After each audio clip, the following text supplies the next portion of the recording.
আগে কাস্টমারের রিকোয়ারমেন্ট আমাকে বুঝতে হবে। কি করতে হবে?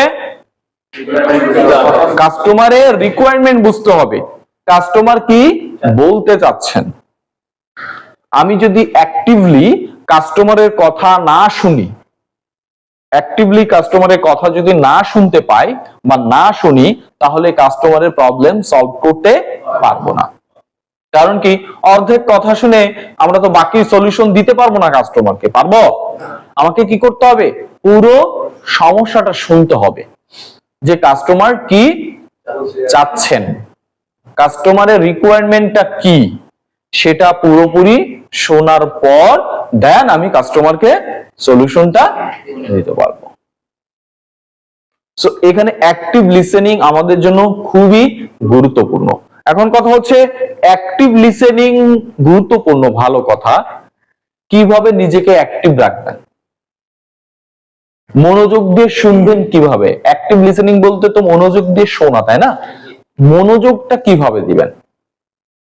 গতদিন একটা কথা বলেছিলাম না, নিজের ব্রেনকে ওই জায়গাটাতে স্থির রাখতে হবে, নিজের ব্রেনটাকে আর অন্য কোনো জায়গায় ডাইভার্ট হতে দেওয়া যাবে না। এখন এখানে বসে বসে আমি জানি না সবাই আমার কথা শোনার ভিতরে আছেন কিনা, কিন্তু আমি ফিল করতে পারছি এখানে কয়েকজন আছেন যারা অন্য কিছু চিন্তা করছেন, যারা অন্য কোনো কিছু চিন্তা করছেন। যারা এখন অন্য কিছু চিন্তা করছেন তারা কিন্তু আমি এই যে কথাগুলো বলছি একটাও মাথায় থাকছে না। সো নিজের ব্রেনকে এখানে আগে আনতে হবে। এখানে ব্রেনকে আনতে গেলে কি করতে হবে? নিজেকে আগে অ্যাক্টিভ হতে হবে। যেমন বলা হচ্ছে কি, অ্যাক্টিভ লিসেনিং, ঠিক ওইভাবে নিজেকে অ্যাক্টিভ করতে হবে। নিজেকে কিভাবে? নিজের বডিকে অ্যাক্টিভ করুন আগে। শরীর ভালো না থাকলে মন ভালো থাকে? মন ভালো না থাকলে ব্রেন কাজ করে? কিছু ভালো লাগে শুনতে? লাগবে না শুনতে। সো আগে নিজের বডিকে অ্যাক্টিভ করুন। বসে আছেন, ভালোভাবে বসেন, ক্যাজুয়ালি বসবেন না।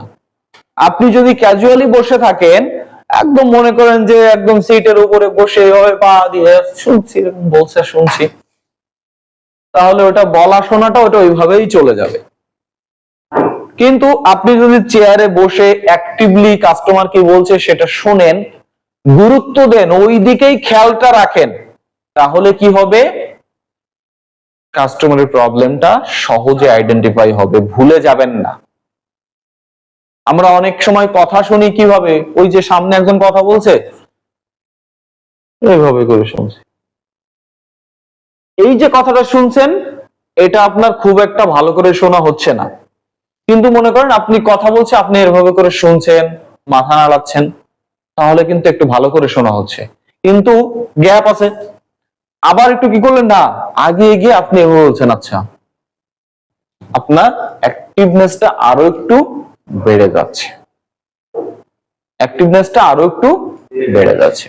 সো যখন কল নেবেন কানে হেডফোন দিয়ে, আপনার খেয়াল থাকবে কাস্টমারের প্রতি, আপনার চিন্তা থাকবে একটা কল শেষ হয়ে যাওয়ার পরপরই তো আরেকটা কল ঢুকবে, আপনার চিন্তা থাকবে নেক্সট কল আসছে, কাস্টমার কি প্রশ্ন করবে, খেয়াল রাখতে হবে। কিন্তু কি হলো, কল আসলো, কলটা শেষ, আরে হাফ ছেড়ে বেঁচেছি, চেয়ারে নিয়ে এদিকে করে একটু ঘুরলাম, এদিকে করে একটু ঘুরলাম, এটা করলাম, দেখি ওদিকে কে কি করছে, এদিকে কি কি করছে, এটা করতে করতে কল ঢুকে গেছে। যেই কলটা ঢুকে যাবে, গ্রিটিংস দিতে পারবেন না প্রপারলি, গ্রিটিংসটা হবে না। এবার কাস্টমার তো প্রশ্ন করা শুরু করে দিবে, শুনতে পাবেন না। পাবেন শুনতে? পাবেন না। এবার কাস্টমারকে কি বলতে হবে? স্যার কাইন্ডলি, আমি আন্তরিকভাবে দুঃখিত স্যার, কাইন্ডলি আরেকবার বলবেন কি ধরনের প্রবলেম ফেস করছেন। কাস্টমার কিন্তু একবার বলেছে আপনাকে, তাই না? কিন্তু আপনি ওই যে আপনার মনটা কোন জায়গায় ছিল? অন্য জায়গায় ছিল। থাকার ফলে কি হয়েছে, আপনি তাকে বলছেন স্যার কাইন্ডলি আরেকবার বলবেন কিভাবে সহযোগিতা করতে পারি, বা স্যার কাইন্ডলি আরেকবার বলবেন কি ধরনের সমস্যা হচ্ছে। এটা একভাবে করবেন। আরেকটা কি করবেন আপনারা জানেন? সেটা হচ্ছে এরকম, কাস্টমার প্রবলেমটা বললো, ওই যে আপনি শুনতে পেলেন না, কারণ কি আপনার অ্যাক্টিভ ছিলেন না, আপনি অ্যাক্টিভ ছিলেন না, থাকার ফলে কাস্টমার বলেছে সমস্যা, আপনি ভালো করে শোনেননি, না শুনে বলেছেন সার্ভিসটা দেওয়ার জন্য আমার কিছুটা সময়ের প্রয়োজন, আমি কি আপনাকে কিছুক্ষণ অপেক্ষায় রাখতে পারি? কাস্টমার তো মনে করেছে আরে আমি যা বলেছি সবই শুনেছে, ঠিক আছে রাখেন। এইবার মনে করেন আপনি ওখান থেকে ভাইয়ের কাছে গেলেন, নিয়ে বললেন ভাইয়া কাস্টমার তো কল করেছে, কি একটা সমস্যার কথা যে বললো, এই একদম বাস্তব উদাহরণ দিচ্ছি আমি, এটাই হয়। ভাইয়াকে জিজ্ঞাসা করেন, যে বলে ভাইয়া একটা সমস্যা হয়েছে, কি সমস্যা হয়েছে? ভাইয়া ভুলে গেছি, দাঁড়ান আবার একটু জিজ্ঞাসা করে আসি, যে আবার আনহোল্ড করেন, আনহোল্ড করে কাস্টমার বলেন স্যার আন্তরিকভাবে দুঃখিত স্যার, আপনি যেন কি সমস্যার কথা বলছিলেন কাইন্ডলি আরেকবার একটু বলবেন। বুঝতে পারছেন ঘটনাটা কি? এটা একদম হরহামেশা আপনারা করে ফেলেন মনের অজান্তেই। আপনারা মনে করেন এটা কোনো বিষয় না, কিন্তু ভাই এটাই বিষয়। 1 মিনিট 2 মিনিট একজন কাস্টমার থাকে আমার কাছে, আর এই 2 মিনিটে যদি আমি 30 সেকেন্ড কাউকে অবহেলা করি তাহলে কি হবে? আমার তো ওই 30 সেকেন্ডে কাস্টমারের সাথে একটা বন্ডিং তৈরি হয়ে যাওয়ার কথা, কাস্টমারের সাথে একটা র্যাপও তৈরি হয়ে যাওয়ার কথা, ফ্রেন্ডশিপ তৈরি হয়ে যাওয়ার কথা 2 মিনিটের মধ্যে। সম্ভব না? অবশ্যই সম্ভব। সো এখানেই হচ্ছে অ্যাক্টিভ লিসেনিং এর মেইন জায়গা। সো সব সময় যখন কল দিবেন তখন স্ট্রিক্ট থাকার চেষ্টা করবেন। কানে হেডফোন আছে মানে ভাই আমি কলের জন্য রেডি, আর কোনো কিছুর জন্য না। আমি এখানে যতক্ষণ সার্ভিস দিব কানে হেডফোন দিয়ে আমার সিস্টেম অ্যাক্টিভ থাকবে, ততক্ষণ আমার চিন্তা অন্য কোনো জায়গায় না। আমার মাথায় অন্য কোনো চিন্তা আছে, গেটের বাইরে রেখে আসবো। বাসা থেকে আসার সময় কেউ প্যারা দিল, গেটের বাইরে রেখে চলে আসলাম। প্রত্যেকটা মানুষের লাইফে এমন থাকে সমস্যা, প্রত্যেকটা মানুষের লাইফেই এমন সমস্যা থাকে। পকেটে টাকা কম আছে, সমস্যা কি? কিন্তু বের হয়ে যাওয়ার পরে টাকার চিন্তা করি।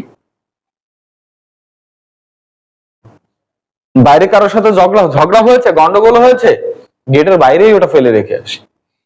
এখানে এসে আমি এখানে ভাই অভিনয় করেন, আপনাকে অভিনেতা হতে হবে কল সেন্টারে কাজ করতে গেলে। কারণ কি, একজন কাস্টমার আপনাকে একটু আগে উত্তম মাধ্যম দিল, তার পরের জন কাস্টমারকে কি উত্তম মাধ্যম ফেরত দিবেন? না, কাউকে কোনো কিছু ফেরত দেওয়া যাবে না। তো অ্যাক্টিভ লিসেনিং এর গুরুত্বটা বুঝতে পেরেছি তো? ওকে।